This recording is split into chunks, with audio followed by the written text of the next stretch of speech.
ત્યારે સૌરાષ્ટ્રમાં હજુ પણ પૂરની પરિસ્થિતિ છે। છેલ્લા 24 કલાકમાં અનેક જિલ્લાઓમાં ધોધમાર વરસાદ વરસ્યો છે અને હજુ આગામી 24 કલાક પણ મેઘરાજાના કહેરથી સૌરાષ્ટ્રને રાહત મળવાની કોઈ શક્યતા નથી। અનેક જિલ્લાઓમાં જળબંબાકારની સ્થિતિ ઊભી થઈ છે। વરસાદ હવે રાહત નહીં આફત આપી રહ્યો છે। ત્યારે જુઓ કેવી રીતે મેઘરાજાએ ઊભી કરી છે મુશ્કેલી।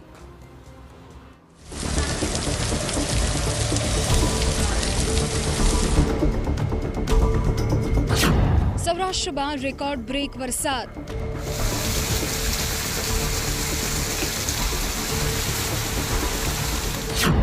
સૌરાષ્ટ્રમાં કેમ મેઘતાંડવ?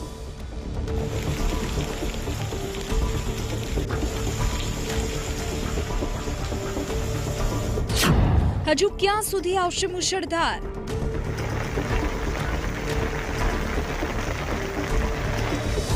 પાણીની પરેશાનીથી ક્યારે મળશે મુક્તિ?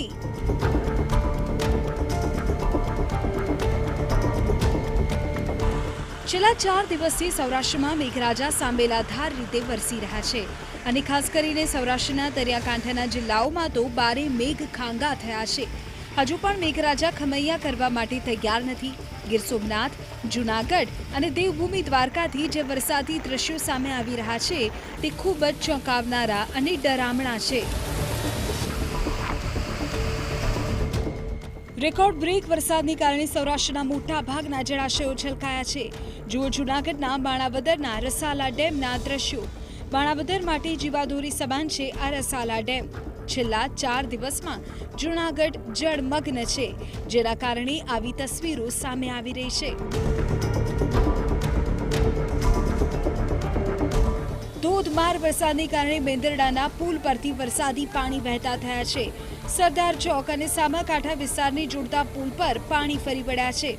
સામાકાંઠા વિસ્તારમાં આવેલા પુલ પરથી પાણીનો ધસમસતો પ્રવાહ વહી રહ્યો છે।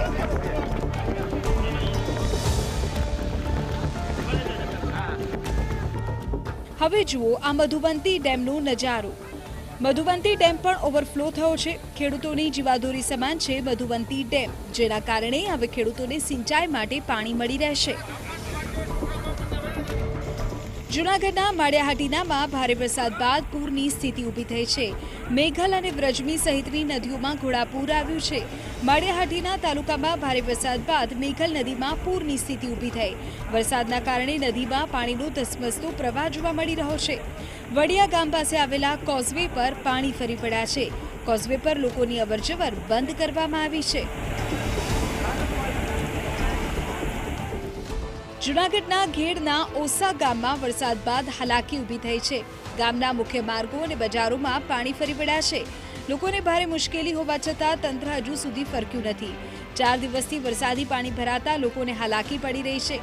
ઓસા ગામની 3500 લોકોની વસ્તી હાલ પાણીના કારણે મુશ્કેલીમાં મુકાઈ છે।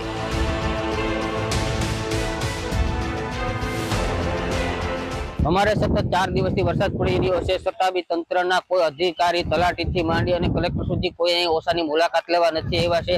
અને અમારે આ 4 દિવસના પોઝિશન છે। અમારે ખાવા પીવામાં જે કંઈ ઘર વખરી હોય એ તે સામગ્રી ખાવાની અથવા તો આજુબાજુ વાળાની ત્યાંથી લઈને ખાવાની, અને બીજે કોઈ જો આ રસ્તાનું પાણી ઘૂસરે તો લેવા જાય, બાકી અત્યારે ફૂલ તકલીફ ભોગવી રહ્યા છે। અને આ રજૂઆતો અમે વર્ષોથી કરતા આવીએ છીએ। 4-5 દિવસ જૂનાગઢ વરસાદ વરે એટલે સીધો અમારો ઓહા ગામમાં પાણી આવે એટલે રોડ રસ્તા બંધ થઈ જાય, એટલે દવાખાને જવું હોય તો તકલીફ પડે। હજી કોઈ સરકારી તંત્ર કોઈ આવ્યું નથી, કેમ કે આમાં આવે ક્યાંથી પાણીમાં? એ તો લોકો ન આવે, એને તો બિચારાઓને નોકરીઓ કરવી હોય, તો એટલે પબ્લિક બહુ હેરાન છે। દવાખાને જવું તો સરપંચ ટ્રેક્ટર જેસીબી આવે એ દવાખાને લઈ જાય। જૂનાગઢમાં મેઘરાજા ધમાકેદાર બેટિંગ બાદ ઘેડ પંથકમાં પણ જળબંબાકાર કરી રહ્યા છે। ઓસા, ફુલરામા, નવા ગામ અને મોચા ગામમાં તો પાણી ભરાઈ ગયા છે।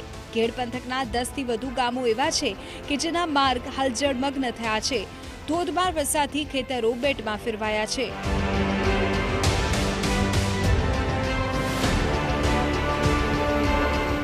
છેલ્લા 4 દિવસથી ગીર સોમનાથમાં પણ ધોધમાર વરસાદ વરસી રહ્યો છે, તો વેરાવળમાં એ હદે પાણી ફરી વળ્યા છે કે જ્યાં જુઓ ત્યાં જળબંબાકારની સ્થિતિ છે। પરંતુ સૌથી ચિંતાજનક દ્રશ્યો અહીંના નેશનલ હાઈવે પરથી સામે આવી રહ્યા છે। સોમનાથ જેતપુર નેશનલ હાઈવે પરથી સામે આવી રહેલા દ્રશ્યોને નિહાળો। છેલ્લા 3 દિવસથી આ હાઈવે આ જ રીતે પાણીમાં ગરકાવ છે। કેટલાક ભાગો તો કેળસમા પાણીમાં ડૂબેલા છે। ચોંકાવનારી વાત એ છે કે વિકાસના દાવા વચ્ચે પાણીના નિકાલની કોઈ જ વ્યવસ્થા કરવામાં આવી નથી। નેશનલ હાઈવે પર ફરી વળેલા પાણીને કાઢવા માટે જેસીબીની મદદથી ડિવાઈડરોને તોડવામાં આવી રહ્યા છે। એટલે ડિવાઈડર તોડો અને પાણી કાઢો।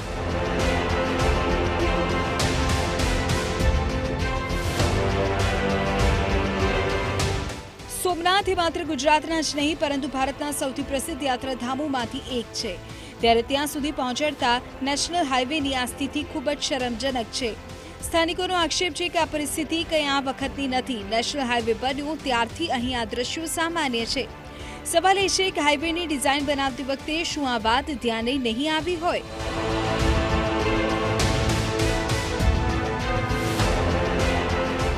દર વર્ષે પાણી ભરાય।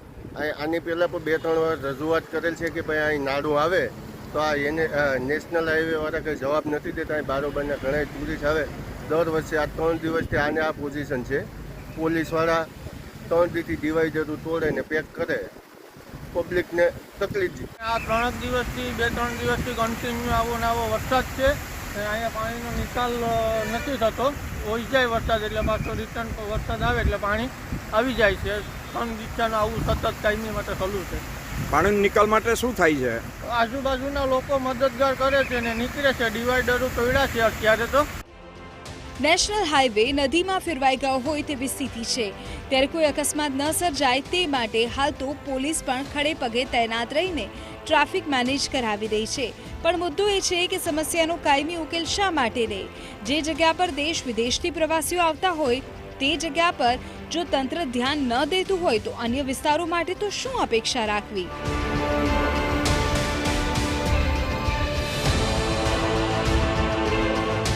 ગીર સોમનાથ જિલ્લામાં વેરાવળમાં પણ મેઘરાજાએ સટાસટી બોલાવી છે। સતત 3જા દિવસે તોફાની વરસાદના કારણે જનજીવન અને વાહન વ્યવહાર પર મોટી અસર પડી છે।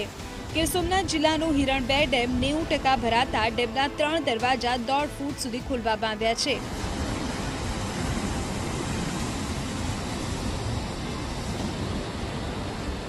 વેરાવળના 11 અને તાલાળાના 3 ગામોને સાવચેત રહેવા સૂચના આપવામાં આવી છે।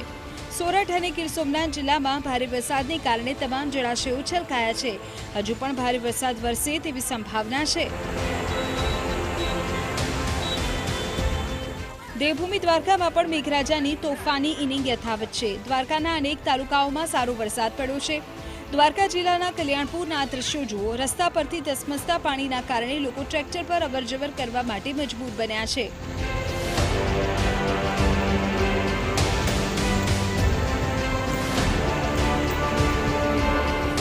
મુશળધાર વરસાદને કારણે ખંભાળિયાના ચેકડેમ છલોછલ થયા છે। ચોતરફ માત્ર પાણી જ પાણી જોવા મળી રહ્યું છે।